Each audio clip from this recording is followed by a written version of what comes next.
여러분 안녕하십니까. 강신업 변호사입니다. 자, 이재명의 항소심 선고가 2025년 3월 26일 수요일 날 있습니다. 여러분들 어떻게 생각하십니까?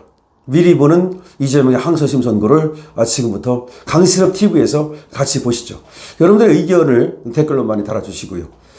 지금 이재명에 대해서는 말이죠, 몇 가지 관점이 있습니다. 1심이 징역 1년과 집행유예 2년을 선고한 만큼 이것으로부터 크게 달라질 것이 없다라고 하는 일각의 시선이 있는가 하면, 그래도 항소심에서는 웬만큼 깎아주지 않느냐. 그러니까 유죄는 인정된다 하더라도 좀 깎아줄 가능성이 있다. 혹시 벌금으로 해주는 거 아니냐.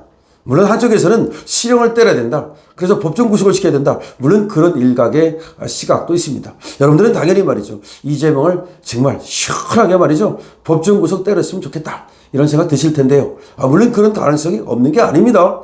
충분히 있습니다. 자, 그래서 이재명의 어떤 그 항소심 선고를 미리 한번 법적으로 달려가 보도록 하겠습니다. 자, 이재명이 바로 서울고등법원에 이제 수요일 날 나옵니다. 그리고 이제 선고를 받으러 뚜벅뚜벅 걸어가죠. 이재명의 얼굴은 완전히 굳어 있습니다. 경호관들이 말이죠, 지금 이재명을 경호하고 있습니다. 이재명의 암살설이 퍼지면서 이재명이 경호를 받기 시작했죠. 이재명은 방탄복을 입었는지 뚱뚱하게 걸어가고 있습니다. 자, 이재명이 이제 재판정에 들어섭니다. 자, 이제 판사들이 들어오죠. 그리고 나서 이제 이재명이 선고를 받게 됩니다. 자, 그러면 이제 판사들의 선고는 어떻게 나는지를 말씀드릴까요? 일단은 먼저 이유를 읽습니다. 쭉쭉쭉쭉쭉쭉 어떻게 읽느냐. 그러니까 항소를 누가 했습니까?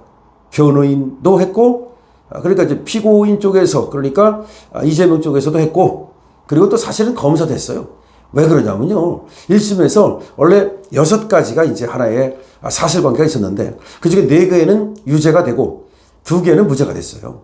2개는 무죄로 한성진 부장판사가 만들어줬거든요. 근데 이게 신의 한 수야, 사실은 말이죠. 어쨌든 6개 이 사실관계 중에서 4개는 유죄, 2개는 무죄를 줬단 말이야.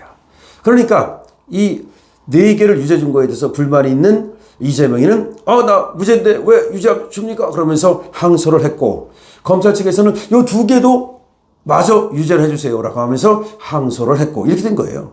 근데 물론 지금 이재명의 항소가 중요하죠.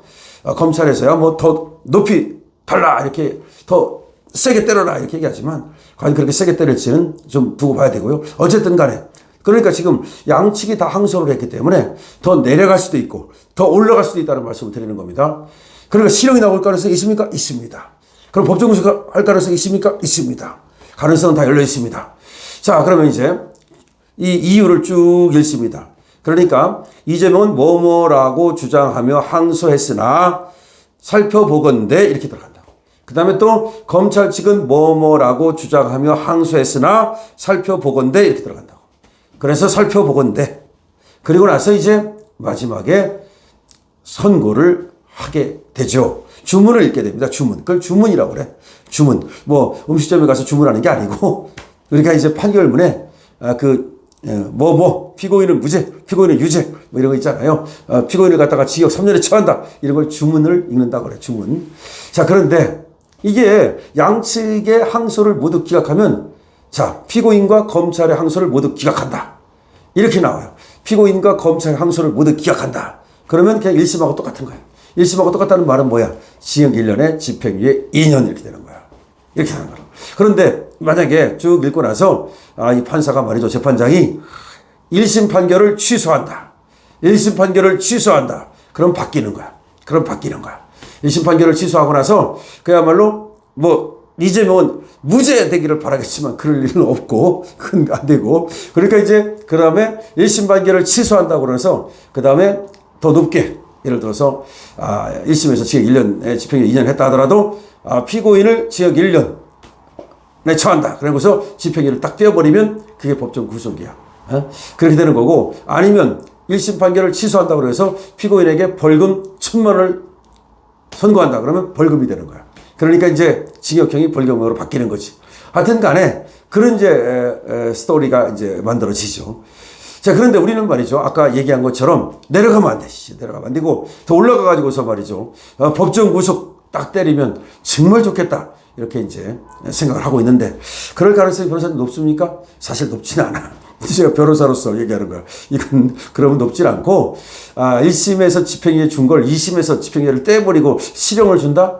그러려면 정말 법원에서 막 개기고 난리쳤든지 아니면 뭐 하여튼 아니면 1심 판결이 너무나 잘못돼가지고서 이건 실형을 주지 않고는 안 되겠다. 뭐 그런 경우인데 그래서 실형을 줄 경우는 많지는 않다. 뭐 가능성이 없습니까? 아니 그건 아니라니까. 가능성은 열려 있다니까요. 더군다나 이재명 같은 사람은 딱 집어넣으면 얼마나 좋겠습니까? 그 가능성이 열려 있다. 하지만 확률적으로 본다면 실형 가능성은 높지는 않다. 그래서 1심과 똑같이 되거나 아니면 좀 깎아주거나 한데 우리는 깎아주는 거 절대 반대죠.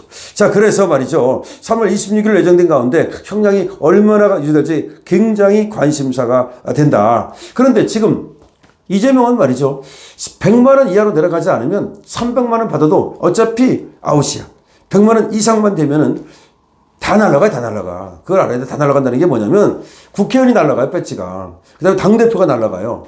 이게 뭐냐면 국회법, 정당법 이런 데 다 있어요, 이게. 그게 다 날라가. 그 다음에 피선거권이 날라가요. 피선거권이 달라가지고 특히 공직선거법으로 말이죠. 이게 또 유죄를 받으면 이거는 피선거권이 10년까지 날아갈 수 있어요. 최소한 5년 날아가고 이렇게 날아갑니다. 이게. 그래가지고 이재명이는 그 다음에 대선에 못 나와요. 그 다음에 434억을 민주당에서 물어내야 돼요. 근데 민주당에서 434억을 물어내면 민주당은 가만히 있겠습니까? 바보야? 이재명한테 너 때문에 우리가 돈 물어냈으니까 너 내놔. 그걸 구상권이라 그래요. 그래서 구상권 청구 소송할 수가 있어요. 그렇기 때문에 이재명으로서는 머리가 쭈뼛쭈뼛 쓰는 거지. 지금 잠도 안 와. 이재명 얼굴에 보면 말이죠. 웃음기가 완전히 마른 행주에 그 물기 짠 것처럼 완전히 그냥 여러분 행주 그 물기 없어가지고 한 3일 안 빠르면은 딱딱 굳는 거 알죠? 그런 얼굴이야. 그러니까 굳은 행주 얼굴이라고. 얼굴이 말이죠. 요번에 광화문에 나와서 말이죠. 천막당사에서 쭉 최고위원회 회의를 했어요. 그리고 나서 막판에 가서 원고에도 없던 최상목이한테 지금 이 순간부터 모든 국민의 현행범으로 최상목을 체포할 수 있다. 최상목 몸조심해라. 그게 체포할 수 있다가 아니야. 지금 이 순간 내가 명령을 내리니까 체포하라. 야, 명령 내리는 거더라고. 그 얼굴을 보니까 완전히 3일 동안 빨지 않은 행주. 그만큼 딱 굳어 있더라고. 야, 그걸 보고서 야, 살기가 느껴진다는 사람들이 많았어요. 그래가지고 그 다음에 이재명에 대해서 엄청난 지금 공격이 팍팍팍팍 들어가고 있는 거 아니야. 이재명 저 인간 그게 생각난다는 거야. 형 보수지. 그게 생각난다는 거야. 그러니까 형수한테 그랬던 것이 저 인간 역시 그러고도 남는 인간이구나. 그래서 이재명이 미처를 드러냈다. 이런 얘기가 되는 건데 이번에 말이죠. 최상목을 협박한 것이 이 지금 수요일 날 형량에도 영향을 끼치지 않을까? 좀 깎아주려다가 이 시기에 안 되겠네 하고 우리 고등법원 판사들이 안 깎아줄 가능성이 있다. 그런데 하나의 걱정이 있다는 거야. 정재호 때문에 걱정하는 거야.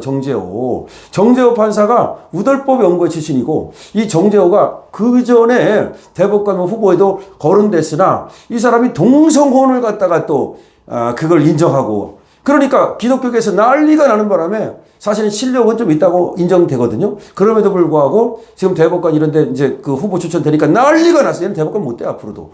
그러니까 좀 약간의 이 좌파, 약간의 좀 삐딱한 그런 게 있다는 거야. 이 삐딱하기 때문에 얘가 혹시라도 정치적 무죄를 주는 게 아니냐. 그러니까 법적으로 무죄를 주는 게 아니라 이재명한테 정치적으로 살려주려고 무죄를 주는 게 아니냐. 그 정재호 때문에 지금 많은 사람들이 걱정을 하고 있는데 그런데 정재호가 그런 면이 있긴 하지만 그래도 엘리트이기 때문에 얘가 그래도 법리에 따라서 판단을 하지 지 죽을 짓은 안 한다라는 얘기도 있고 어쨌든 간에 이재명 판결 수요일 날 우리가 이제 이재명이 완전히 그 항소심에서 맛가는 모습을 보고 싶죠. 그래서 변호사님 그러면 법정 구속 가능성 없습니까? 있다니까요. 그러면 또 제가 또 없다 그러면 강신업이 이게 또 저한테 또 이 시키 그럴라. 그렇기 때문에 분명히 있고 여러분들께서는 법정 구속을 염원하십시오. 어쨌든 안 되더라도 염원하십시오. 그리고 적어도 형량이 더 떨어지는 일은 없어야 되겠다. 올라치는 건 더 좋다. 하지만 떨어지는 일은 없어야 되겠다. 이렇게 생각을 하고 정재호 그리고 정확하게 판결해 주기 바랍니다. 괜히 국민들 실망시키지 마시고요. 이재명 수요일 날 판결 납니다. 여러분 수요일 판결을 기대해 주십시오. 그리고 댓글을 많이 달아주시죠. 강신업 TV입니다.